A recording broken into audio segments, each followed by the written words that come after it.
То есть как бы за экспертным таким автоматом человек что появился, да? Да.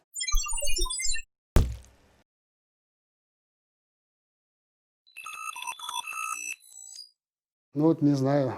Вот вчера мы с дочкой ездили на дачу, я потом прогулялся, шел, я увидел такой этот закат, когда подумал, ну все, можно умереть и все.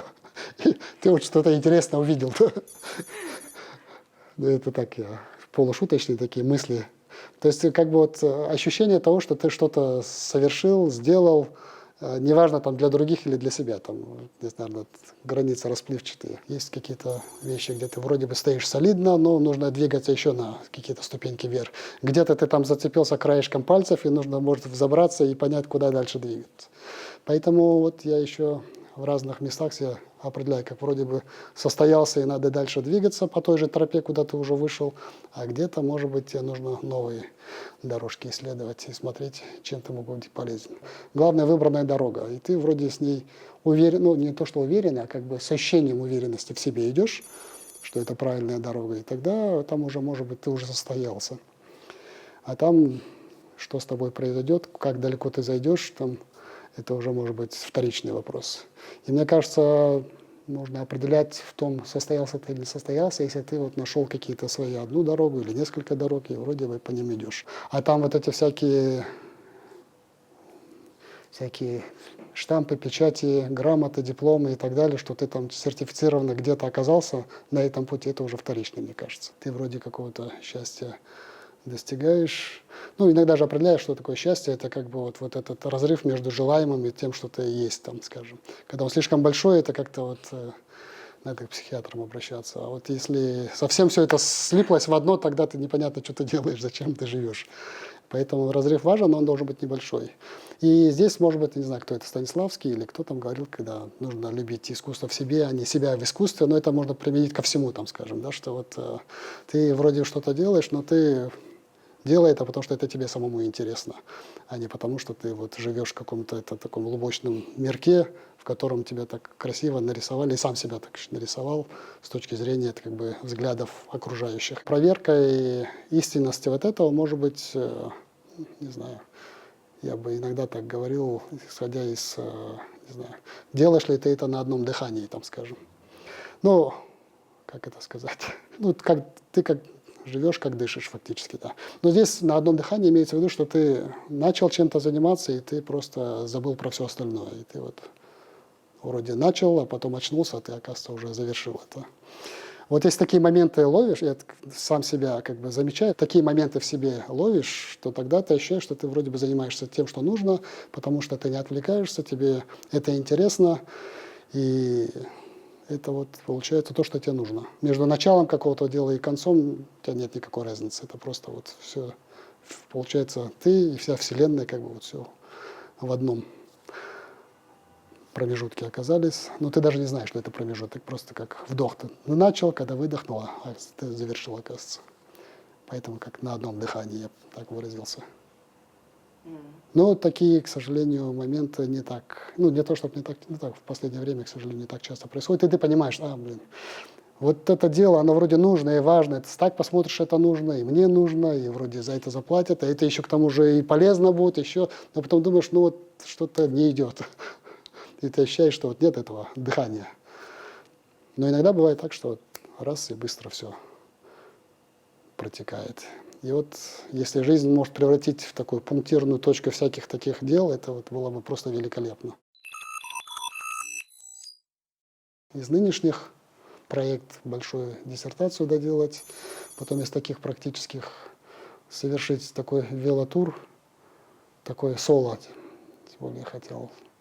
Это, во-первых, риска добавляет, это и немножко лучше себя понять. Это вот ты понимаешь, что я человек в таком же возрасте, когда нужно что-то делать, то, что требует физического усилия, не откладывая. Ты так понимаешь, что нужно с этим заняться в ближайшее время. Это вот такой вот из таких желаний, которые на данный момент висят. А так, чтобы что-то было, вот я не могу вспомнить. Мне как-то немножко, может, мне как бы, так я вот и не помню, смелые желания.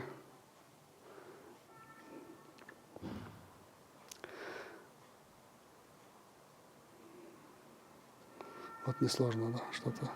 Я бы его помнил, если бы была какая-то горечь и ностальгия, что что-то я не сделал. Но что-то вот не могу вспомнить совсем. Так что вот как-то то ли я человек приземленных желаний, то ли непонятно. Но у вас Вот я нет... сейчас покопался, что-то я не мог себе вспомнить, да. Я старался, я Да, пытался. старался. То есть у вас нет такого претенциозного отношения к самому себе, что вот я что-то должен такое выпуклое, вот такое вот. Что-то совершить, да? Да. Вот. По принципу вот это Карлоса Кастанеды, да, или как бы, может быть, вообще нужно себя из жизни стирать, там, скажем, ну, из общественной жизни, там, скажем, и тогда вот это другой вообще как бы путь, и в этом отношении это может быть, да, может быть, нереализованным желанием. О чем Потому он что, говорил? ну, это вот Договориться. про Дон Хуана, там, Кастанеда, он же там, по сути, это его книжка же про то, как один, это такой такая вымышленная такая история, исследователь уехал изучать культуру собирания пиотов, ну, наркотических веществ в Мексику, и там познакомился с каким-то местным ведуном или колдуном, или магом, ну, как они себя называли, который учил его принципам жизни. Один из принципов жизни был, надо себя это потихоньку день за днем стирать из жизни, ну, из жизни окружающих, чтобы тебя вообще незаметно было. Вот как бы когда вот я его почитал, ну, схожие всякие мысли у меня были, особенно когда я единоборствами занимался, и там всякие были примеры, образы часто возникали про отшельничество, там, скажем. И это как бы другая жизненная стезя, чем моя нынешняя, которая, в принципе, это переплетение разных публичных ролей, там, скажем, особенно когда наступила там эра Фейсбука и так далее, тут уже и не сотрешь себя никак. Мысль когда тогда была, сейчас, да, я вспомнил, докопался, да. И, ну, она осталась такой мыслью, которая все еще брежет. Да, мысли же они как это такие, или оформляются, умирают где-то вовне, или внутри тебя умирают. А чем привлекательна для вас вот эта вот идея, как это называется сейчас, Zero Waste, скажем так? Ну, общественный zero waste, ну, вот эта излишняя пафосность, публичность и зацикленность на всяких внешних проявлениях нашей жизни, это то, что мне всегда, ну тогда особенно казалось в юношестве, в детстве, ну, таком чуть более взрослом. Пошлым казалось? Ну да, это как бы, ну ненужным, да, и пошлым, да, если можно это слово употребить.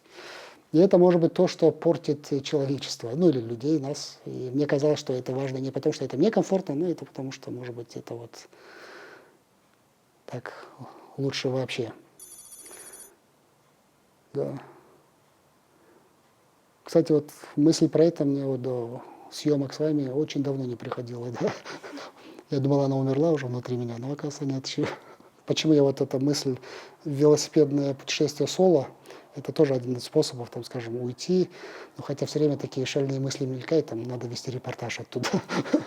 Вот. Да, мы всегда испорчены, да, вот этим нашим цифровым веком. Ну, где-то, да, это соотнесение с обществом. Лайки мне тоже нравятся. Да. Но просто сам по себе шаг в первую очередь движим был тем мотивом, а это уже такое наслоение.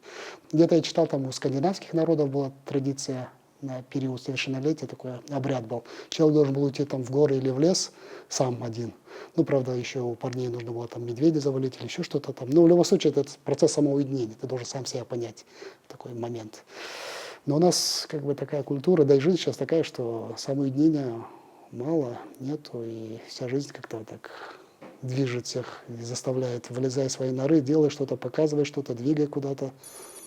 Поэтому вот таких практик нету. Ну вот, может быть, надо. Особенно я не люблю, когда политологом меня называют. Да. Сейчас это стало ругательным словом. Да. Я говорю, я политолог, не академический политолог. Да. Я не знаю, там есть другое там слово, там аналитик, хотя оно более туманное, чем просто эксперт. Но когда думаешь, там, человек, который может анализировать, неважно что там, скажем, хоть процесс там готовки каши на кухне, хоть что. Как-то этот, по-моему, Бертран Рассел говорил, что вот для мудрецов благоприятная среда – это невежество, а для экспертов – это рынок. Ну, такой рынок в плане того, что их экспертиза должна быть востребована. И востребованность, она движет. Есть спрос, и вот есть предложение. Вот какой рынок здесь непонятно же у нас в Кыргызстане. Поэтому как эксперт я-то складывался на протяжении последних сколько уже, ну, почти 30 лет по-разному уже. По образованию там историк, госуправление, политология. С точки зрения работы там в международном НПО фонде Сороса работал, потом в академическую среду ушел. И получается, моя экспертиза, она такая немножко на разных ногах стоит там. Тебе как-то должны заявить, потому что ну, просто по фамилии заявляться это претенциозно. Должен быть какой-то титул, да, просто. Здесь же важно, может быть, даже не столько, что я себе думаю, а вот в публичном пространстве, чтобы правильную информацию людям дать. Чего они от меня ожидают, кто меня не знает, ни моей фамилии, ни моего бэкграунда. А тогда, если он вот этот, значит, я могу примерно понять, что он. А когда просто десятки людей просто у нас идут там, фамилия, запятая, эксперт, это мало о чем говорит, да. Когда человек становится экспертом, да, или что-то, наверное, не эксперт, а как человек профессионально к своему таким интеллектуальным усилиям относится. Начинает относиться в таком раннем возрасте же. Я еще в школе как-то подумал, если я что-то делаю, красота должна быть. То есть красота как принцип, там, скажем. Не обязательно это видно там. Это я потом, когда пошел заниматься спортом и так далее, я тоже потом, это у меня еще больше отточилось, потому что когда дзюдо, карате стал заниматься, подумал, а это вот как раз тот принцип, где очень хорошо сработает, потому что ты красота там движения, красота ситуации. Даже я вот уже уже второй десяток лет пошел преподаю, чтобы... И часто одни курсы, те же курсы преподаешь. Красота в том, чтобы не повторять. Если мы по-своему посмотрим и преподнесем, не как ориенталисты приходят, какие-то картинки делают там, красивые из нас, для нас Да. самих же, а мы свое что-то увидим сами, своими глазами. Красиво, надо просто увидеть. Вообще подход, да, ко всему в жизни. Вот вы как к этой красоте именно пришли? Я вот не помню. Как-то, по-моему, я пришел, потому что я не помню точных моментов, я помню, что это в голове как-то у меня осело. Ну, это понятно, это было не в единый какой-то вечер, там сидел и задумался, как-то наслаивалось, а потом это медленно, как такое проявление фотопленки, да, она так раз и... Это у преподавателей есть такое, те, кто не могут делать, идут преподавать, да, говорят.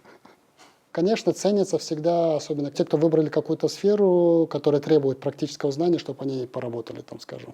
Ну, не знаю, там, скажем, ты поработал в Госдепартаменте, потом эксперт там, по внешней политике, и ты понимаешь, он какой-то собственный опыт тоже несет. Ну, конечно, иногда это тоже такой этот троянский конь, ты должен думать, да, вдруг его мысли движимы какими-то практическими соображениями того, чем он занимался, или наоборот, куда придет. Потому что, предположим, эксперты в той же самой Америке, ну, в европейских странах, у них есть то, что называется такой revolving door. Да? То есть люди, когда кочуют, там, он поработал в университете, потом ушел в think tank, потом ушел в госструктуры и опять вернулся. И часто иногда экспертиза, это бывает же осторожная экспертиза, с точки зрения понимания того, что, а где я окажусь, там, скажем. Иногда эта экспертиза может быть связана с тем, что у меня была подписка о неразглашении. Там. А иногда, может быть, я знаю, что у меня будет подписка о неразглашении, поэтому мне лучше много не говорить. Или вдруг мои слова сейчас инкриминируют на моей будущей должности. И это, конечно, иногда это отягощает. Ну, у вас-то что с Но у меня амбициями? такого нету, да. Поэтому я вот и партиям разным говорю, что я, к сожалению, не могу составлять партии. И в госструктуру меня там звали, но, извиняюсь, я не могу. Хотя иногда я думаю, что где-то, может, хорошо было иметь хоть небольшой опыт работы в госструктурах, особенно когда ты часто работаешь с ними, проекты какие-то делаешь или критикуешь, но ты там не побывал в их шкуре, и, соответственно, чувствуешь себя немножко менее легитимным в этой позиции критика, потому что ты не побывал в их шкуре, там, скажем. Поэтому, исходя из этого, я такой самоцензурой занимаюсь и стараюсь сдерживать свою критику с учетом вот этого моего такого невежества. Почему не хотите туда? Ну, потому что это много лишений есть таких интеллектуального плана, что ты там должен по чьей-то команде что-то делать, кому-то вынужденно подстраиваться и так далее, ты теряешь свободу. Ну и плюс, единственные позитивные моменты, которые меня заставляли задумываться, это происходило в какие-то моменты, когда ты понимал, что ты можешь какой-то на короткий момент прийти, поработать, а потом привнести хоть небольшие изменения. Но все равно другие факторы, они перевешивали. Вот этот единственный плюс. Госслужба – это интеллектуальное заточение. Ну, потому что где-то ты не можешь быть умнее начальника, где-то ты что-то можешь придумать, но это все равно не пойдет, зачем ты умничаешь, где-то ты понимаешь, что уйдет очень много ценного времени на адаптацию под язык, под бюрократию, и ты должен себя сломать и переделать, а потом ты уйдешь оттуда, и тебе опять нужно будет этой реабилитацией заниматься самого себя. Ты понимаешь, что это потеря времени для них, и для тебя, и тогда потом в итоге этих размышлений, конечно, это извините, я лучше извне могу помогать вам, а внутри вы сами уж. Был такой политолог знаменитый, он написал книжку, которую часто используют, его подход там voice, exit and loyalty. То есть к любой ситуации это применимо, что ты можешь или голос подать, или оставаться лояльным, или покинуть эту систему. Это работа, страна, неважно, что там политическая система, тоже такой вопрос там лояльности и соотнесения себя с тем, что, ну, что я делаю? Ну, я привыкаю, адаптируюсь. Нет, я меняю или я покидаю. То, что любое как бы такая негативная экспрессия или вот этот настрой, его можно же не размазывать по этим преференциям, по этим выборам, ну, с точки зрения структуры выбора. Это же можно просто как бы так психотерапевтически. Ну, что с этим делать? Давайте тогда структурировать это как выбор. Даже если вы не говорите, что вы делаете выбор, то вы в любом случае делаете выбор просто фактом своего делания или неделания чего-то. То есть вы сделали свой выбор тем, что остались, или тем, что уехали, или тем, что остались, но пытаетесь бороться, там, скажем. Понятно, что жизнь гораздо сложнее, чем выбор из трех. Там все дальше может разветвляться на разные другие подвыборы. Ну и с другой стороны, дать возможность людям как-то, кто хочет там негативно окрашивать, они будут дальше окрашивать ситуацию и так с негативизмом относиться. Но где-то у кого-то может появиться такое, ну, лучшее понимание, а что с этим делать и как делать. Здесь вот это, то, что я говорил по поводу жить на одном дыхании, это по большей части делать, ну, то, что ты можешь делать. Это как в этом же фильме был, да, как этот «Шпионский мост» или что там, когда на любой вопрос кто-то отвечал вопросом, а это поможет? Ну, какой смысл там задумываться о будущем, если ты что-то не собираешься делать с этим будущим? Если ты не собираешься делать с этим будущим что-то, то лучше тогда и не думай о нем. А если думаешь, тогда, чтобы это не было вредно для твоего здоровья, тогда лучше превращать это в какой-то план практических действий. Ну или какие-то практические шаги, во всяком случае, если не в план. Поэтому к будущему, мне кажется, лучше вот так относиться. Есть еще, конечно, взгляд на будущее просто как на такую желательную картинку, но вот такого видения, такого, не в виде плана, там, скажем, а просто как картинки какой-то. У нас, по сути, тоже нет же, да? По сути, люди... Страны. Ну и для страны тоже, да. У нас мало кто проецирует будущее. Даже те, кто вроде по должности был избран этим заниматься. И поэтому в этом отношении и люди тоже остались как бы сами по себе. И у нас как бы мало кто говорит о будущем. Именно с точки зрения того, что вот как-то проецировать какую-то картинку и как-то вот двигаться. Даже те, кто говорят о будущем, часто это у них там, это наше будущее. Оппозиция к настоящему, да? Да, это... Критика настоящего или что? Ну да, это как бы иногда критика настоящего, и отсюда как бы плясать от проблемы – это один способ тоже думать о будущем. Но иногда кто-то думает о будущем, это просто картинками из прошлого, там, начиная с Каганата или еще, не знаю, там, с Хиджры или еще откуда-то вот наше будущее там, условно говоря. Это тоже картинка, без плана, конечно. Но люди как бы частично рациональные, частично, может быть, в значительной мере нерациональные. В этом отношении, когда говоришь о будущем, то, что я говорил, хорошо бы тогда, если задумался о будущем, нужно что-то с этим делать, это вот так адресация к чему-то рациональному в человеке. Но если что-то в нас нерациональное, то это такое картиночное.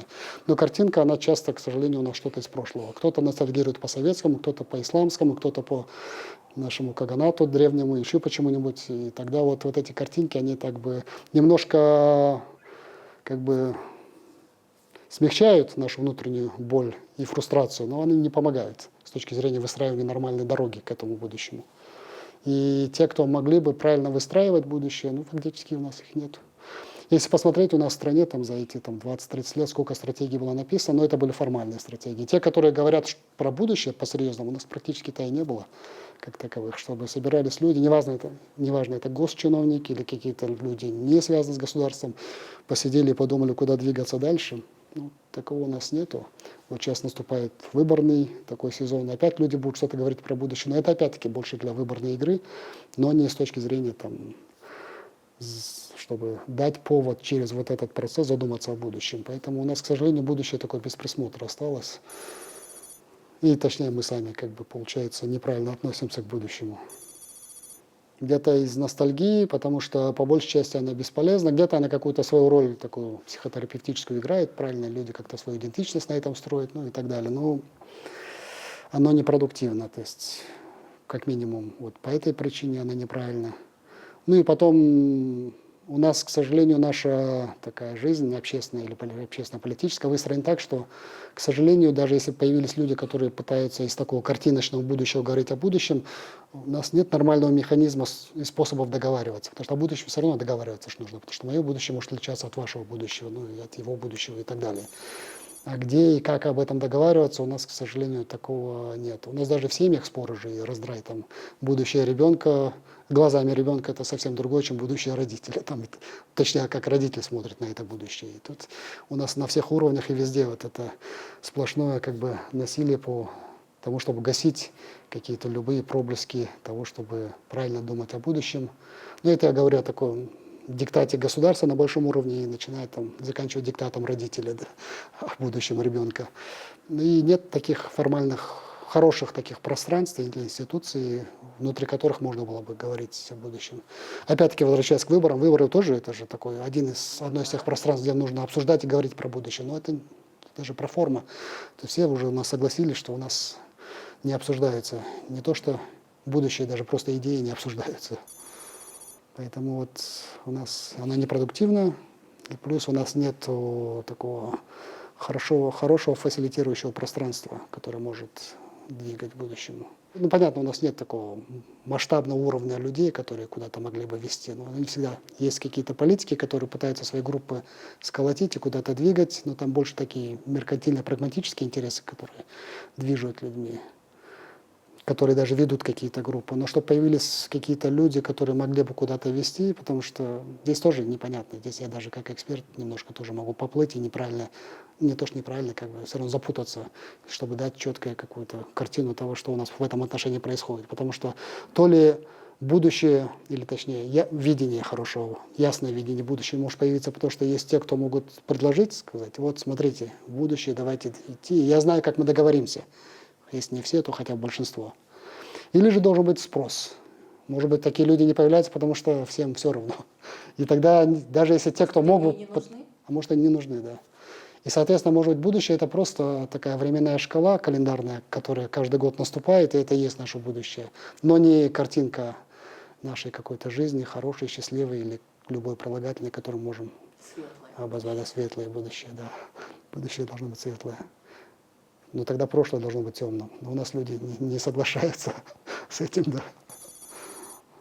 Помню, после 2010 года какой-то форум был, Дубнов приезжал, он как бы выступление обозначил, что он сказал, пубертатный возраст, что-то такое, да. Ну, то есть, да, про Кыргызстан.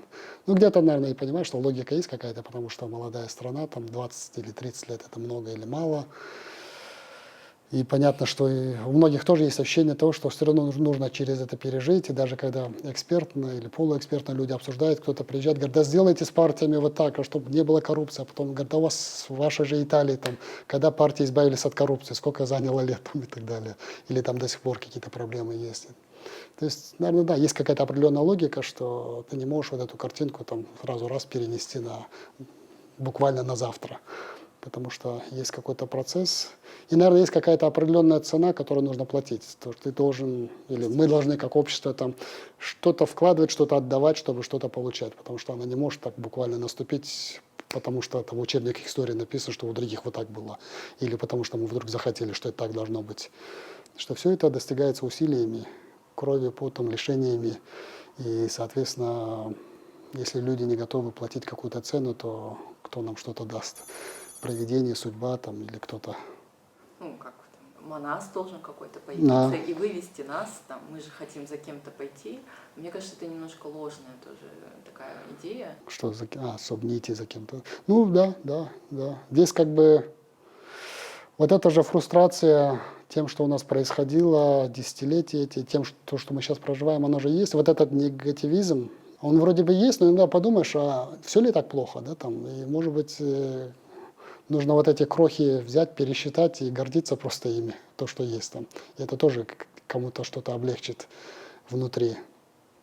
Потому что у нас действительно нету тех, за кем мы бы пошли, да.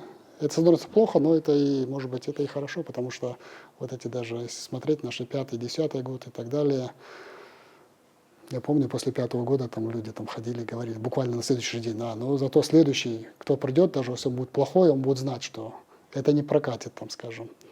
То есть вот мы как-то вот к вождям вот так относимся. И это может тоже хорошо. В копилку положительного, может быть, кыргызстанцев можно было положить вот этот опыт. Это, конечно, как проклятие звучит, там, вот, через что мы прожили, но где-то это и положительно же, да? Многие страны долгими десятилетиями это нарабатывают, а мы наработали. Ну, правда, вот, конечно, из этого урок какой-то извлечь и двигаться дальше. Но это тоже те же самые политологические сравнительные вот эти исследования показывают, там, предположим, те же самые там, режимы. Должно пройти там, как минимум там, 2-3 цикла выборов, чтобы что-то устоялось, потому что это должно закрепляться постоянно. Это занимает время, так скажем. Причем выборы и вот эти всякие институты, связанные с выборами, это же ну, такие более, извиняюсь, более легкие же для понимания такие вещи, которые видны. А мы же фактически живем в массе разных институций, там, каких-то правил, норм, стандартов, традиций и так далее, которые занимают гораздо больший промежуток времени, чтобы что-то изменилось. Там нужно не циклами избирательными считать, а поколениями, может быть. И тогда нужно смотреть, когда что-то должно измениться. Как кто-то говорил, когда исчезло рабство в Америке. Не когда там север победил юг, а когда умер последний человек, видевший вживую последнего раба, там, скажем, и общавшийся с ним. Тогда вот рабство исчезло. Ну, хотя, ну, и так я условно говорю, как пример вот этих различных временных эпох, когда что-то может измениться. А у нас, не знаю, кто-то не любит советского, что он должен дождаться, когда последний человек, родившийся в Советском Союзе, умрет, что ли. Или какие-то другие должны быть этапы. Здесь сложно говорить. Вот у нас, к сожалению, в нашей кыргызстанской такой экспертной общей среде не хватает не политических, а таких социологических хороших исследований. Потому что мы все очень хорошо, ну не то что хорошо, но более-менее детально и скрупулезно уже изучаем всякие кратковременные сиюминутные процессы. Но чтобы что-то обсуждать и понимать, что происходит с какими-то широкими такими сдвигами, там, десятилетиями, у нас, к сожалению, такого хорошего анализа и не было до сих пор. Поэтому иногда своим коллегам в университете говорю, давайте что-то сделать социологом. Давайте попробуем понять, что у нас происходит, потому что через это, может быть, будет видно, что вот эти всякие нам кажутся важными или, может быть, проблемными, важными, но проблематичными всякие моменты, они, может быть, на фоне чего-то большего, они не такие уже и проблемные. И, может быть, если смотреть на нас должны как бы изучать больше как, ну, как геологи, да, тектонические процессы нам нужны.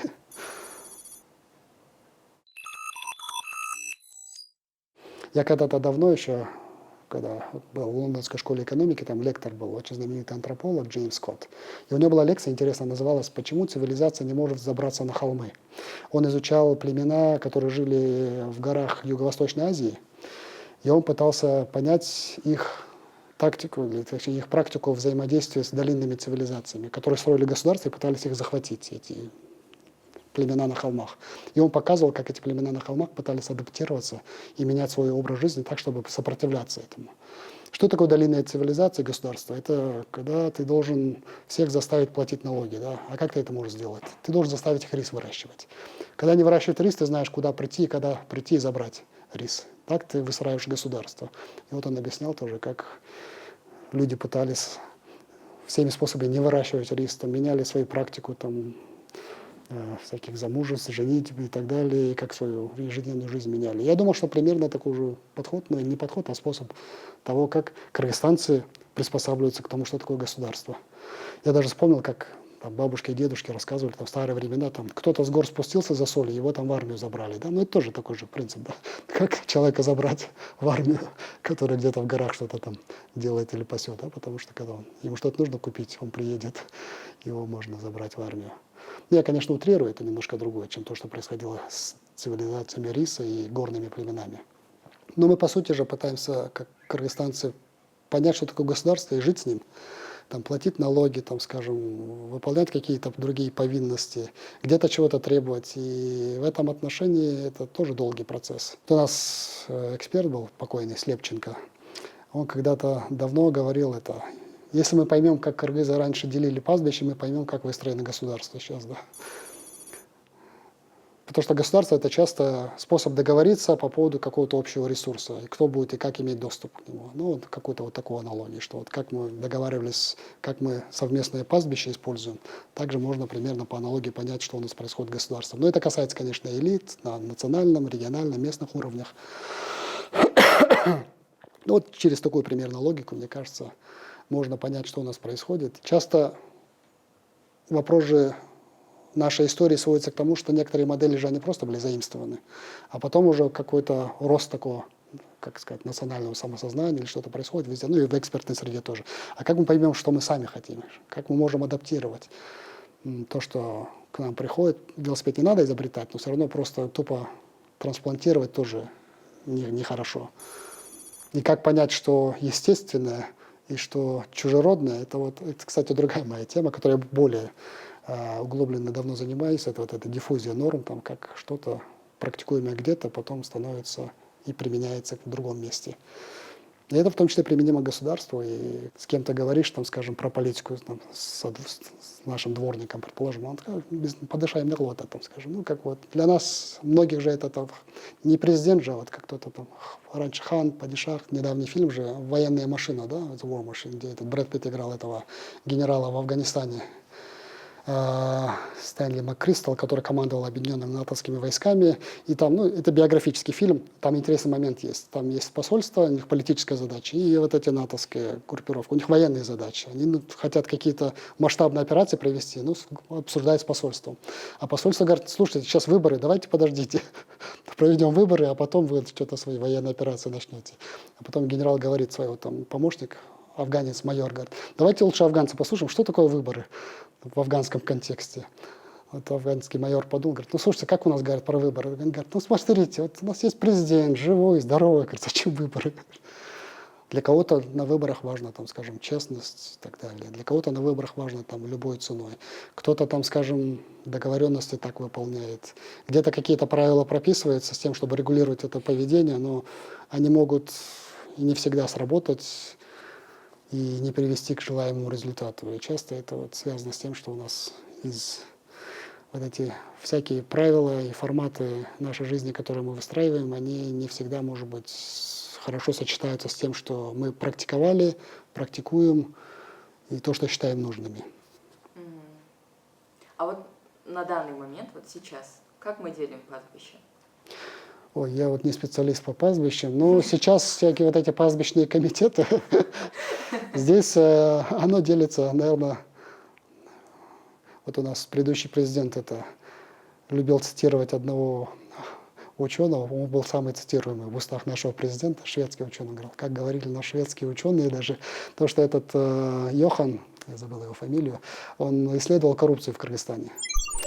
И он диссертацию свою озаглавил как «State as an investment market», то есть это государство как инвестиционный рынок, так скажем. Он больше про покупку должностей, ну и какие-то другие механизмы коррупции описывал. Такая интересная у него работа была. И мне кажется, если говорить про пастбище, это вот про вот какой-то некий ресурс, к которому нужно иметь доступ. Потому что, с одной стороны, это вот каналы доступа с тем, чтобы выкачивать какие-то ресурсы. С другой стороны, конечно, нужно генерировать эти ресурсы, потому что, чтобы выкачивать, нужно получить к ним доступ. Ну, поэтому там, не знаю, в советские времена это не практиковалось, ну, мало, наверное, практиковалось, там, непотизм, продажа, наверное, не практиковалась за деньги должностей, но потом в 90-е годы это появилось, там, еще в акаевские времена, там, система появилась. Понятно, там нужна была лояльность, но еще и деньги, там, скажем. И тогда взвешивали так, на этой должности лояльность важнее, чем деньги, но все равно лучше добавить немножко. А где-то там, скажем, да, бог с ней, такая должность, там, лояльность нам не нужна, главное, чтобы кто-то заплатил, а потом это распределяется по цепочке. И это касается таких больших систем, всей системы госуправления, в том числе и таких мелких, начиная от гаишника до министра МВД. Да, там у каждого своя пирамидка какая-то выстроена, и деньги текут там, в разных направлениях. И получается, это вот такая вот система пастбищ. И с пастбищами эта система, ну, точнее, система, а проблема, ну, и у кыргызов, ну, у любых кочевых народов, это же было выстроено таким с экологическим сознанием, что почему делим? Во-первых, чтобы не подраться, но с тем, что понимаем, что этот ресурс истощаем, в принципе, поэтому нам нужно бережно к нему относиться.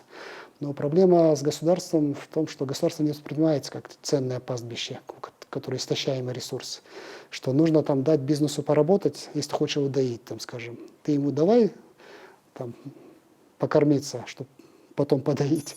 У нас же часто такое хищническое отношение. Поэтому вот в отличие от пастбищ государства это такой, это более такой дикий, как это браконьерский способ, может быть. Государство браконьер. Ну, по сути, да, государство браконьер. Государство вообще бандит же, да, это вот в политологии такие же понятия, стационарный бандит. Это как в фильме, там «Семь самураев» часто приводят пример. Там, когда какая-то деревня устала от бандитов, они берут группу этих одних бандитов, говорят, мы вам будем платить, вы защищаете от остальных. И вот так появилось государство, оно разрослось. Поэтому государство это тот еще бандит. Если, конечно, не контролировать тех, кто там у руля находится. Но при этом у нас, у дворника, там, у меня все равно сидит, что, ну, не батька, но, может быть, все равно кто-то такой, кто должен прийти, заботу тебе какую-то дать, подумать о народе, ну, вот что-то такое теплое, романтическое. Ну да, такой у нас патерналистский, в принципе, подход есть. Это даже не только советское наследие, это и гораздо дальше и шире этого. Поэтому, да, вот есть такое ожидание, ощущение. Да, двояко, это же такое социальное немножко иждивенчество. Ну, понятно, это кроме тех, кто реально нуждается, а так у большинства такое иждивенческое отношение. И в том числе хищническое. То есть, получается, иждивенчество и хищничество, она как бы вот раздирает государство с разных сторон. Там. Потому что, да, такой садомаза, это вот, не знаю, какой-то, можно было бы фильм придумать, троица, государство и два хищника. Это иждивенец и хищник, да. Тот анекдот, когда почему у вас чай такой был вкусный, когда умирающему, да, потому что заварки не бойтесь бросать, да. Как бы вот не бойтесь вкладываться. Дело будет получаться, когда вы будете выкладываться не на 100, а там на больше. Сможешь сделать, а это требует терпеливости, даже не терпения. Терпение чуть более такой широкий процесс, а терпеливость это в какие-то моменты нужно проявлять. Перетерпеть, и ты сделал шаг еще дальше куда-то. Перетерпел, и шаг дальше сделал.